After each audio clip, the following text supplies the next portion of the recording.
I'm really appreciative of everybody being here. I really like the topic that we're discussing, and I spend a lot of time with my own company trying to drive home the point that this is something that's really important.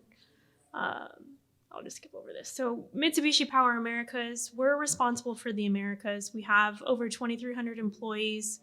Our focus has been in the past gas turbine and steam turbine production manufacture, but we're expanding into battery energy storage, hydrogen, wind, renewables, that kind of thing.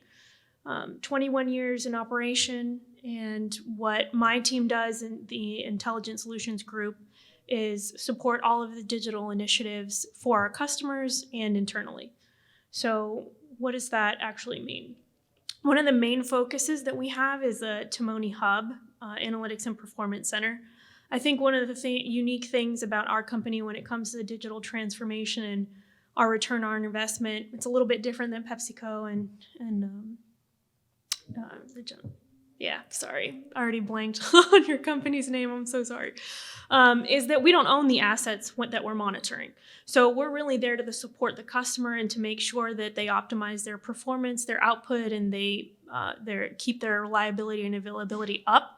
But we're not the owner operators, right? So we support them through the Timoni Hub, which is our performance and analytics center. We have systems that we deploy to capture all of the sensor data. Sometimes we have suggestions on additional sensors, and we have people in Orlando and remotely supporting monitoring the units, looking at the alerts, some of the other systems and models that we've developed and created for the individual assets. And so we're really focused on combining that, all of the expertise that we have, the fleet knowledge that we have, and creating this digital ecosystem that facilitates us being able to support all of the customers that we have. And we have a network of hubs. We work closely with the Europe, which is in Germany, hub. There's a couple across the world, and we share knowledge on how we're doing things, what the fleet risk is. We have weekly calls to discuss potential issues and issues that occurred so that we can find models to develop or find applications to develop that will be able to facilitate us capturing this ahead of time. So what we've really focused in optimizing the plant data that we have is we've focused on creating models. We have a digital twin initiative. We have simulators that can simulate operation for training or can simulate conditions that we want to test models on. We have created applications, and we also really focus on information management so that we can increase that efficiency for the operators that are monitoring the units and the customers that we're communicating with. The solution that we are all working on, the entire Intelligent Solutions team, we each have a piece of it, is really developing that digital ecosystem and the infrastructure and setting it up properly the first time so that we can scale this to the fleet that we have. We currently monitor about 50, 60 plants, and that's over 100 assets right now. It's probably closer to 120 at this point, and that's just going to continue to grow. There's initiatives to monitor battery energy storage as well, and in the future, some renewables. So that scalability is incredibly important because when we started out in the hub, we had 5 engineers for 5 sites. And now we are probably at 20 for 120. So, scalability is incredibly important because that 1-to-1 ratio just wasn't something that was feasible financially. And from a headcount perspective, or even with the customer. So we had the base layer 20 years ago where we had the sensor data. We used an antiquated Oracle system, but obviously we're much more advanced now. We have the data lake, the historian. We've set up the infrastructure for our hardware, and we've transitioned into the visualization and the advanced analytics so that we can get actionable insights. The way that we do that is some of the Aviva products. We have just on the right-hand side, it's from left to right is essentially the transition into technology. So we started out with the historian. That's a very basic example of the way that we have the network set up.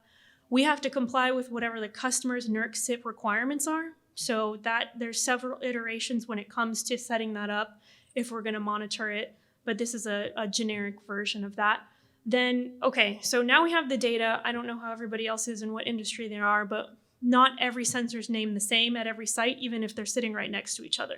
So how do we get that data in a format that it can be deployed quickly if we create a new model or if we create a new application, instead of having to figure out and assign names specifically to the different sensor inputs. And we can see that even with sister units. So we use a database that allows for some advanced analytics in here, and then we can scale the advanced analytics with other applications that we're using. But this essentially makes it so that the naming and the data points are consistent, so that we can deploy things via web API, which I'll show a couple of examples of the applications that we've developed. But essentially what that middle piece does is that once we create one model, once we create one application, the second that we load the database in, it works for all of the sites. And that's really helped us in terms of scale and in terms of efficiency when it comes to any performance analytics related to it. This is just a couple of examples of the things that we have. On the left-hand side is simulation. So I talked about that. That's something incredibly important to us. We have the ability to simulate from two perspectives. We have the operational training. So essentially, like, what does a startup look like? And if we throw in a failure scenario, what would that operator do, and train that way? And then the other instance is, okay, we know that it's going to be negative 30 degrees next week in Canada. So what would that look like if we're at this power level? Or, what would the anti-icing system look like in response to the simulation that we've created? So that's really been an incredibly important thing tied to also models that we have, because we can run the simulator through the advanced analytic models that we've created to see what that would look like. Would it alert? Did we develop the model in the right way? Do we need to add more inputs? And the middle piece is just something that with one of the products from Aviva is event frames. We can capture events and all of the information associated with it. So in terms of, like, let's say a startup, you have certain KPIs that you want to keep track of. We automatically capture that data. And my team has written an application that allows us to publish that to SharePoint automatically, which means that the operators are no longer having to do the manual entries in order to capture all of that data, or looking at a display with time trends and trying to capture that data. So that roughly 10,000 entries, and it's only going up. And each one of those could take anywhere from 5 minutes to 30 minutes, depending on the complexity of the entry. And so automating that has saved, we did an average estimate, but it was something like 5,000 hours per year, so that the operators are now able to actually troubleshoot actual issues or any of the alerts for the predictions. In this instance, some of the models that we've created have captured, we have different things. Something small like a clogged nozzle. You can see that with blade patch temperature drops, which is a deviation down, but it will never hit alarm level until it's going to prevent you from starting up. And that's when the alarm system goes off. And obviously you want to know well in advance of that. And that's something that you can capture, which you can address at an outage, or shut down according, and provide recommendations for inspection and which hat to change out or clean out. And in that case, but then we've also captured things that were potentially catastrophic failures. So we had an issue where a unit went down. It was a new problem we had never seen before, and the event occurred. And then maybe 6 months later, we were able to capture the same trend occurring on another unit. And instead of that unit being out for 30 days, which, as you can imagine, from a per millions of dollars per day for a company is very significant, we were able to capture it before it happened, and they were able to replace and repair the part before that failure occurred. And now we know to watch for it, so that issue hasn't occurred since. And that's just a matter of creating the models and then tying the models together to each other, so that you can have a system level model, which is incredibly important. One of the issues that we were trying to figure out was, okay, do we model at the asset level? Do we model at the system level? Do we have a hybrid? What does that actually look like? And it depends on the issue. So we've sort of looked at it from a more holistic approach. So asset level works, sure.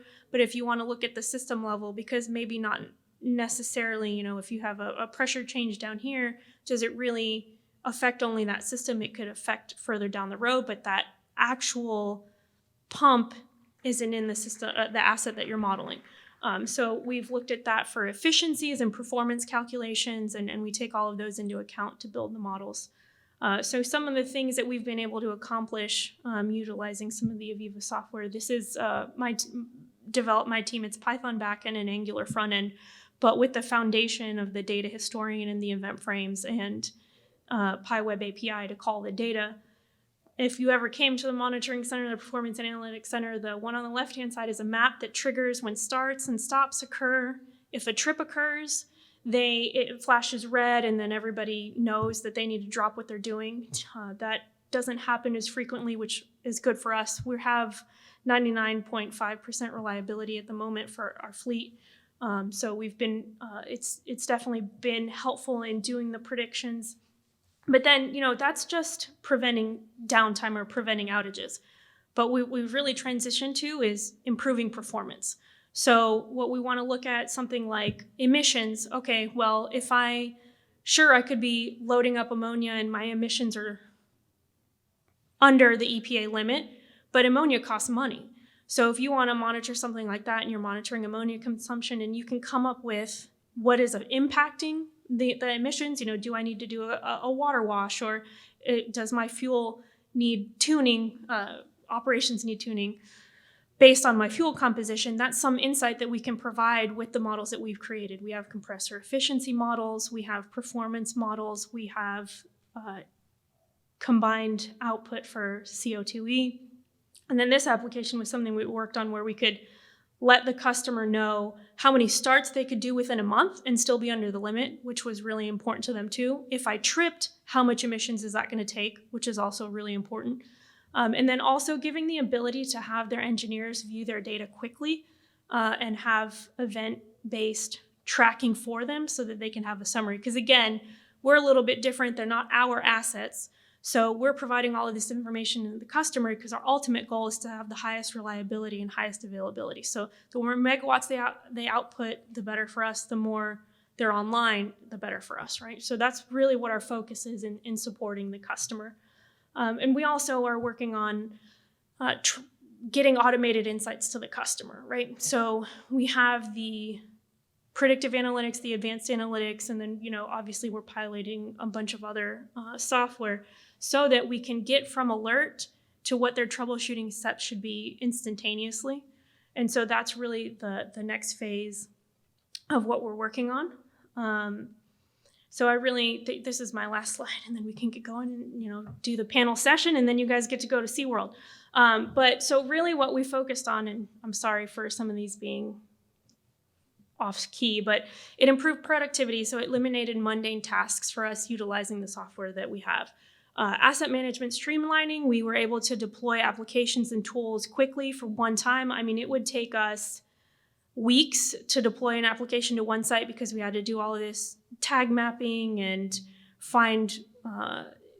keep track of what each site is. But in this instance, once we make the tool and we load it into the database, we're good to go. Sometimes hours, depending on the models. So instead of trying to find the model mapping, we just map it to the name. And then once it gets loaded, then it sort of is a waterfall effect for all the rest of it.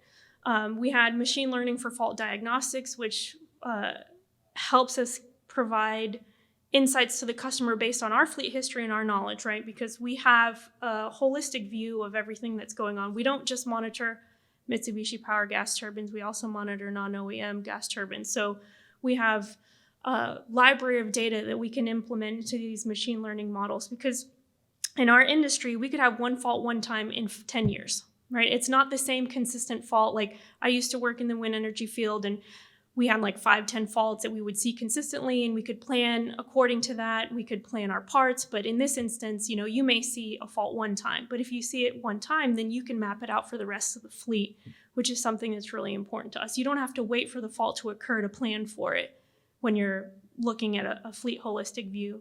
We prevented major downtime. I mean, that was, millions plus for that one event. But even if you have the clogged nozzle example, if you can clean out that nozzle and start it up and you prevent a startup trip, that's still hundreds of thousands of dollars. Because every trip you are consuming fuel as opposed to just running and operating smoothly.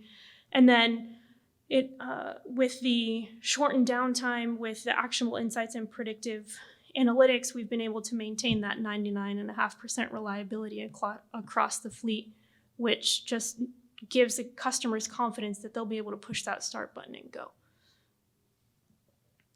I spoke incredibly fast, but that was the end of my presentation. And I am more than happy to talk about this for as long as you guys want, because I am really jazzed about this kind of stuff. So if you have any questions, let me know.